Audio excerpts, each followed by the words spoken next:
So I have been playing around on Periscope, and I got a question recently on Periscope from someone about how I became comfortable speaking to a crowd. If you don't know me, I'm Lauren Caselli, and I host and plan conferences, workshops, retreats, and events for creative entrepreneurs. And I'm also an event strategist for people who want to host their own event but need a little bit of help getting started.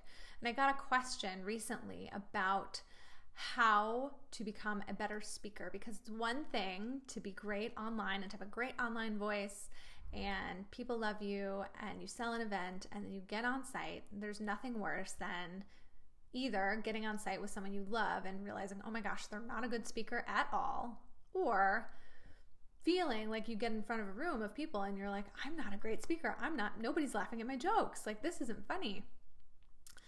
So how do you become a better speaker? And I have 3 really great, really easy tips for you to become a better speaker, and kind of a little bonus tip at the end that you probably already know that you should be doing, and you might already do, but we don't often think about it as like research or business building. So, like I said, I'm Lauren Caselli, a workshop, conference, retreat, and event planner for creative entrepreneurs and event strategist, and today we're talking about 3 tips to make a really great speaking presentation.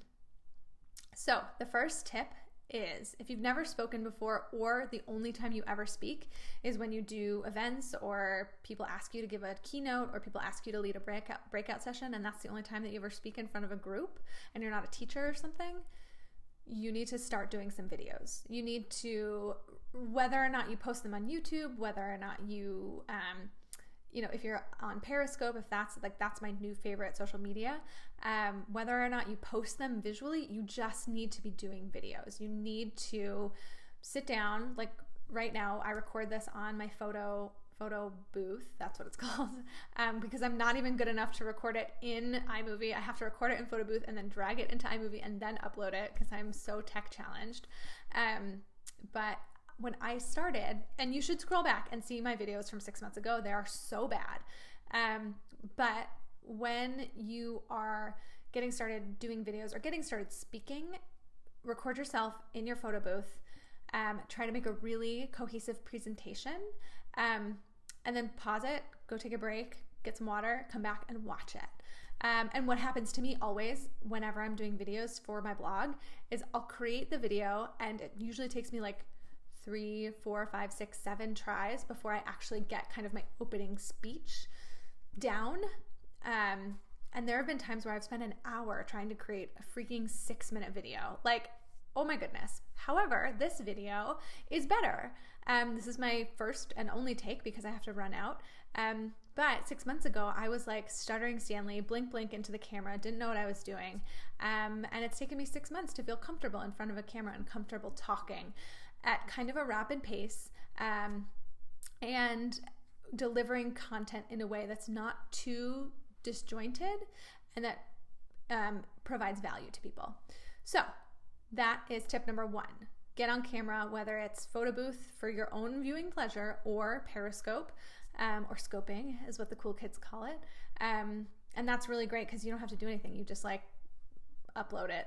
Like you use the app and then it uploads and it's good to go. You don't even have to do anything. So get comfortable talking on video before you get in front of a group of people. Number 2, and this is something that I'm working on actually Friday, is joining a speaking club, joining a Toastmasters. I think there are other speaking clubs in bigger cities, but in my small town, we only have Toastmasters. And this is really, really awesome because not only do you get, you pay like, here it's so cheap. It's like $50 for 6 months.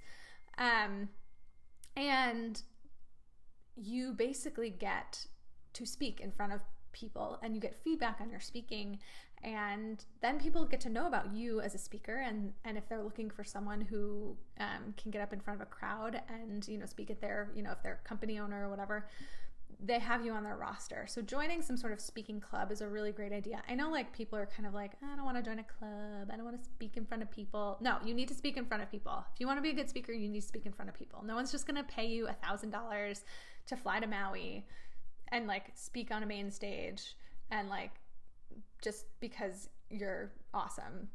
you are awesome, but no one's going to pay you to do that unless they know that you're a great speaker. The other thing I would say about this is if you do join a club or you do start doing more speaking, see if you can get a video recorded once you start getting better and your cadence starts getting good and your voice control and your breath control starts getting really good.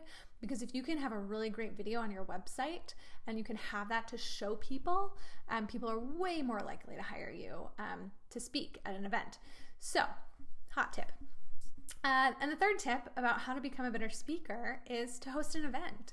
And again, till I'm blue in the face, I will say hosting an event is a way to create so much connection with your ideal clients and provide so much value in such a short amount of time.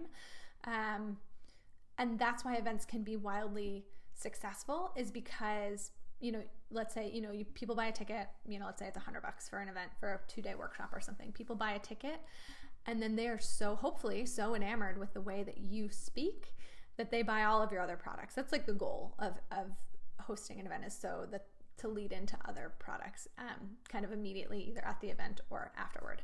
But if you host an event, you will have so much practice speaking that you have to speak to your crowd, you have to speak individually to people one-on-one, and that event doesn't have to be paid. You don't have to start out with a $500 attendance fee. You can start out free at your local library, or you can start out like me in my living room with 10 people and facilitating. And that's kind of where, as a side note, that's kind of where I started with speaking, was hosting small events in my own house, becoming a facilitator, having to give clear directions to people, and having to teach people how to be good group members, respectful group members, whatever it is. So those are my 3 tips. Number one, I forgot. I forgot.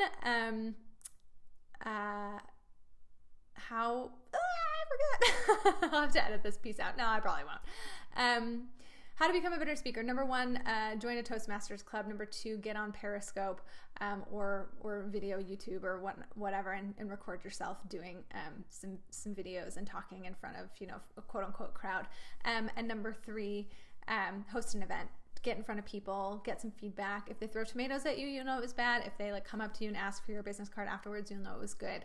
And then my bonus tip that I wanted to share is that if you are not already watching YouTube videos or TED Talks or going to events where they have really good speakers, and you have a vision of the kind of speaker that you want to be like, you need to do that.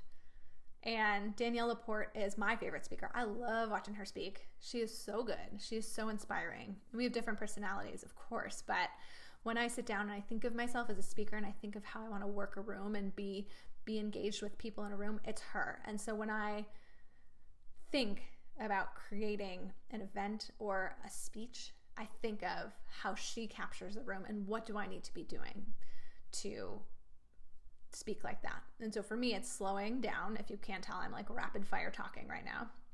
And then number 2, not be so like motivational rah-rah-y, just be a little bit more kind of working the crowd. You can't really do that on YouTube, but for my events, it's usually involving the crowd, asking questions, allowing it to be a conversation rather than I'm speaking at you. Okay, that was a long video. I don't have really any announcements this week other than thank you so much for watching. Oh, if you do want to watch me on Periscope, I talk about event planning. I talk about how to create an awesome event, how to be a great speaker. I am at Elle Caselli Events, and I will put that link below. And yeah, I would love to see your pretty face and hear the questions you have. So feel free to hop on over to Periscope, ask me any questions you have about events over there, and I'll see you next week. Bye-bye.